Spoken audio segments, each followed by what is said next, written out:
Hello friends, welcome to our channel. आज निफ्टी की देखते हैं कि निफ्टी कल कहाँ तक मोमेंटम कर सकता है। प्रीवियस डे की बात करें, फ्राइडे के दिन काफ़ी अच्छा एक मोमेंटम था। उसके पीछे रीज़न था कि आरबीआई की जो मॉनेटरी पॉलिसी थी वहाँ पे 50 बेसिस पॉइंट रेट कट्स हुए थे।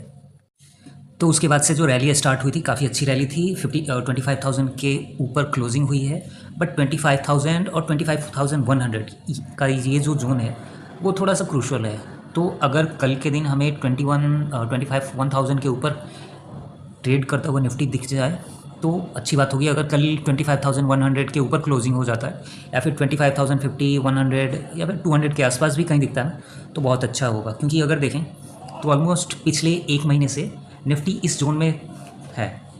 ये जो जोन है निफ्टी इसी जोन में था, ठीक है। तो ये जो 500 पॉइंट का एक जोन बन गया था, और यहाँ से जैसे ब्रेकआउट आएगा काफ़ी अच्छा रहेगा। और आने वाले टाइम में ये जो जोन है, यहाँ पे जब भी ब्रेकआउट आएगा काफ़ी शार्प होगा। और जब भी 25,100 के ऊपर ट्रेड करना स्टार्ट करे, एक एंट्री ले सकते हैं। यहाँ से क्या होगा कि यहाँ से जो रैली होगी ना, 25,200 और फिर 20,400 तक जा सकता है। तो आने वाले वीक में 24,200 और 24,600 का हमारा ऊपर में रेजिस्टेंस रहेगा। बट कल के लिए बात करें तो कल के लिए हमारा 25,100 और 25,200 का रेजिस्टेंस रह सकता है। सपोर्ट की बात करें तो 24,880 का सपोर्ट रहेगा फर्स्ट। सेकंड सपोर्ट की बात करें तो सेकंड सपोर्ट हमारा रहेगा 24,700 का। और जो थर्ड अल्टीमेट सपोर्ट है वो है 24,500 का।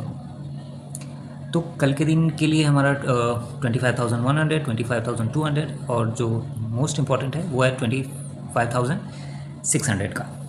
ये निफ्टी की बात हो गई। अगर हम निफ्टी के प्राइस एक्शन की बात करें, इवन वीकली पे भी, तो वीकली पे भी काफ़ी अच्छा एक ट्रेंड बना है।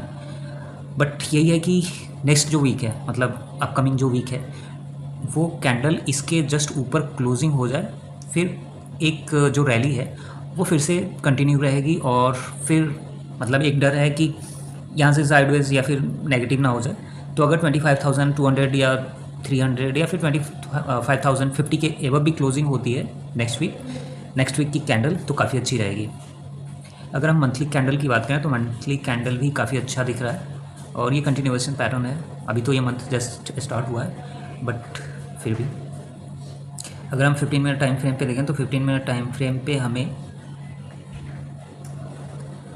अगेन कल शॉर्टर टाइम फ्रेम में अगर देखें तो कल जैसे ही मार्केट ओपन होगा तो सबसे पहले जो एक रेजिस्टेंस, एक सपोर्ट की तरह काम करेगा, वो ये लेवल है 24,960 का, ठीक है। अगर मार्केट इसके नीचे नहीं आती है तब तो बहुत अच्छी बात होगी। कल के दिन इसके नीचे, जैसे यहाँ पे थोड़ा सा टाइम स्पेंड किया है, तो यहाँ से शार्प रिकवरी हो और 25,100, 200 तक जाए, तब बहुत ही अच्छा एक ट्रेडिंग पैटर्न रहेगा। और छोटा सा स्टॉप लॉस रख के कल के दिन हम बाई कर सकते हैं। 960 का एक छोटा सा स्टॉप लॉस रख के हम ऊपर की तरफ देख सकते हैं 25,150, 200 के टारगेट के लिए ऊपर की साइड में। बैंक निफ्टी की बात करें तो बैंक निफ्टी में लास्ट सेशन में हमने बताया था कि 56,200 का एक रेजिस्टेंस है जो कि फ्राइडे के दिन ब्रेक हो चुका है। और अभी बैंक निफ्टी क्लोजिंग हुई थी 56,580 के आसपास। अभी इसका जो नेक्स्ट रेजिस्टेंस होने वाला है वो 57,000 का होने वाला है। और बैंक निफ्टी की बात करें तो bank Nifty almost all time high पे है, जबकि निफ्टी अभी भी स्ट्रगल कर रहा है। और निफ्टी ऑल टाइम पहुंचने में कुछ जो फंड मैनेजर्स हैं, कुछ टेक्निकल एनालिस्ट हैं, उनका कहना था कि अगर निफ्टी 26,000 इस मंथ पहुंच जाती है तब काफ़ी अच्छा होगा।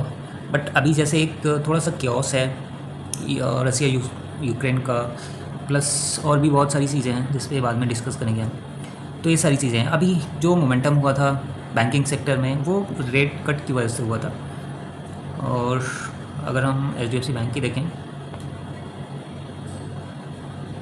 तो HDFC बैंक भी काफ़ी अच्छा दिख रहा है। 1990 के आसपास, ऑलमोस्ट 2000 के आसपास गया था उसने, फिर वहाँ से 1980 के आसपास क्लोजिंग आ गया।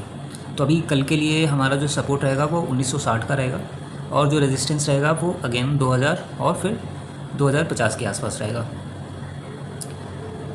सी जो टेक्निकल एनालिसिस है, मैंने बहुत पहले ये बताया था कि ये डबल बॉटम बना हुआ है, ठीक है।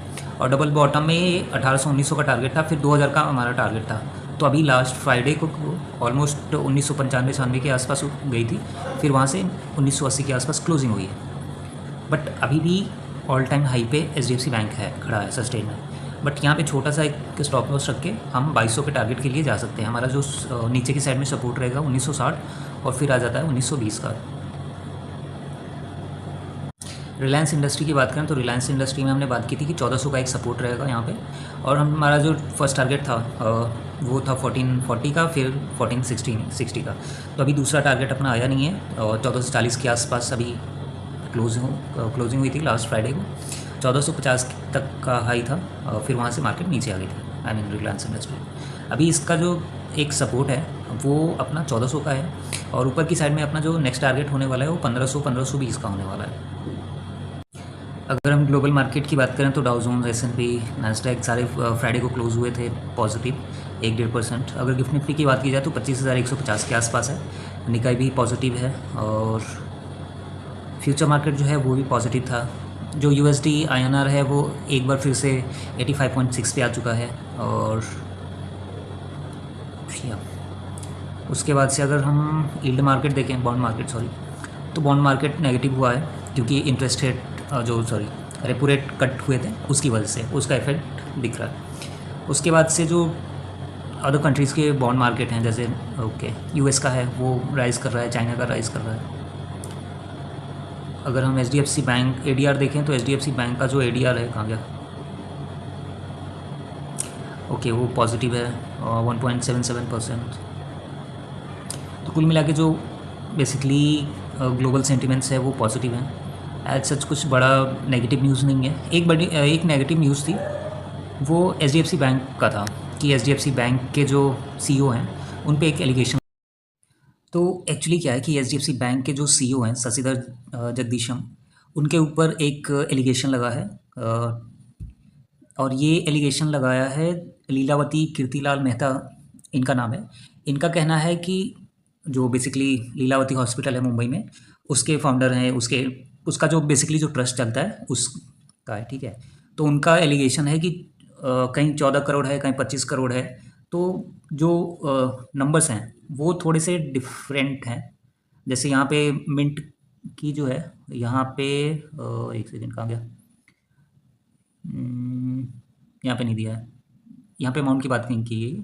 मतलब बेसिकली कहा गया है कि जो शशिधर क्या नाम है, जगदीशम, इनके ऊपर ये आरोप लगे हैं, बेसिकली FIR भी रजिस्टर हो गई है कि इन्होंने एक जो ट्रस्ट का पैसा था ऑलमोस्ट 15 करोड़ के आसपास, कहीं कहीं 25 करोड़ भी की भी बात हो रही है, तो उसका एक गलत इस्तेमाल किया गया है, और जिसके एवज़ में इनको मतलब ऑलमोस्ट 2 करोड़ रुपए मिले हैं, ठीक है। एक तरीके से क्या कहते हैं, घूस की तरफ, ब्राइब की तरफ से, ब्राइब के जैसे ही।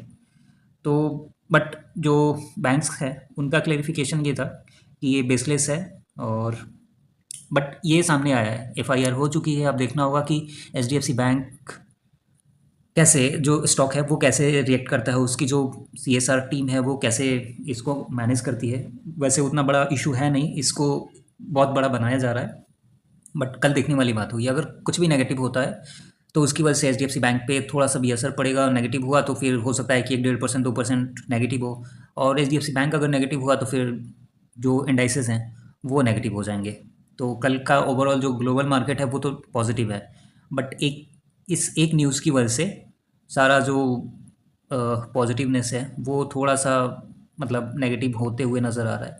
बट ऑल्दो देखते हैं कि इसका इम्पैक्ट कितना बड़ा होता है। अगर ज़्यादा इम्पैक्ट ना हुआ तो अच्छी बात है, क्योंकि ऑल्दो इसके पहले भी एक ICICI बैंक की जो RM थी, उसके ऊपर एलिगेशन, उसको तो पकड़ लिया गया, एलिगेशन क्या था वो प्रूव भी हो चुका है कि ऑलमोस्ट 4.5 करोड़ उसने दूसरे किसी के अकाउंट से निकाल के स्टॉक मार्केट में डाले थे, और वो सारा वाइप आउट कर दिया था। तो ये जो अभी चल रहे हैं ना, ये मुझे लगता है कि आने वाले टाइम में और बढ़ने वाला है, और बहुत सारी चीज़ें ना ओपन अप होंगी आने वाले टाइम में। हो सकता है कि बहुत सारे कांड और निकल के सामने आए बैंकिंग सेक्टर में स्पेशली। तो आज के लिए इतना ही। Thank you for watching this video, and please do like and subscribe to our channel, and try to spread this channel to all your friends, colleagues, for enhancing your knowledge in finance, in stock market. And basically जो भी मैं stocks देता हूँ वो आप track कर सकते हो कि कैसे मूव कर रहा है। मैंने बहुत सारे स्टॉक दिए हैं, जीआरएसी दिया था बहुत पहले, एचडीएफसी दिया था, रिलायंस की बात की थी मैंने, मोतीलाल ओसवाल की बात की थी, पीएनबी दिया था, एनएमडीसी, सेल, बहुत सारे स्टॉक। V2 रिटेल मैंने जब वो 150 के आसपास था, 150 160 70 के आसपास, तब दिया था मैंने। तो आप जाके पूरा देख सकते हो, 6-7 महीने 8 महीने पुराने वीडियोस सब मैंने डाले हुए हैं, आप बस जाओ चेक करो and hit the like button if you like. Thank you.